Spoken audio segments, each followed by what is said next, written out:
So Treehouse Wildlife Center is a 501c3 nonprofit organization dedicated to the rescue, rehabilitation, and release of sick, injured, and orphaned native animals. So within the past couple of weeks, on January 22nd, we got some storm damage out here, which caused some issues with our facilities out here, damages and such, which has kind of caused a backup in our rehab. We're looking for skilled construction workers to come and volunteer some time in helping rebuild some of the damaged facilities, as well as monetary donations to help fund those projects that we're going to have to do here within the next month so that we can go ahead with our operations and move forward.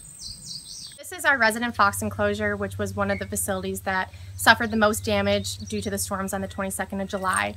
The pine tree that should be there came down on top of the roof here, and this whole area actually should be covered by a roof. We've been doing a lot of removal of debris in the past week. This whole portion had caved in though. Luckily none of the animals were hurt. They're all situated on the other side of the enclosure now, but we are having to kind of cut back on some of the rehab that we've been doing. Our kits, so our baby foxes, are currently off limits. They're with one of our other residents that can't be in here right now. We would love them to be in here and make everything more conducive to their rehab, but we're looking for people to potentially come out here and help in rebuilding this damage here, and so that we can get those animals back into their home. So this is our bobcat cage and our large carnivore rehabilitation cage, which should not be housing residents right now, but Chuckles, one of our red fox that should be living in her damaged enclosure, is now in here taking care of her babies that she's raising for the year. They should be with the other adults learning how to be a fox, but they're having to be in here just because of a safety issue for the time being.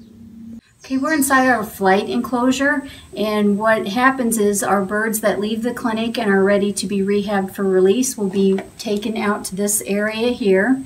So it's a vital, important part of our rehab for the birds. They go into a small enclosure so they can get used to being back in the weather. The owls will go back to a night cycle. And then once they've spent time in the small enclosure strengthening their flight muscles, they'll be released into the long enclosure where they'll be able to practice flying distance and elevation. And so it's really important that we fix the issues here. We've got rainwater that's causing damage up along the roof line here, and then the water is also pouring through the floor areas and just wiping out all of our rock and leaving huge mud puddles along the way. And then in the back of the enclosure you can just see where it's like a whole river going through the whole facility here. So we're in secondary caging right now in our clinic where we house a lot of our raptor patients. These raptor patients should be outside at this point. A lot of these cages are full and should be utilized for other patients that we have. And because of the backup with the damages that we have in our flight enclosure, it's kind of caused this backup down here.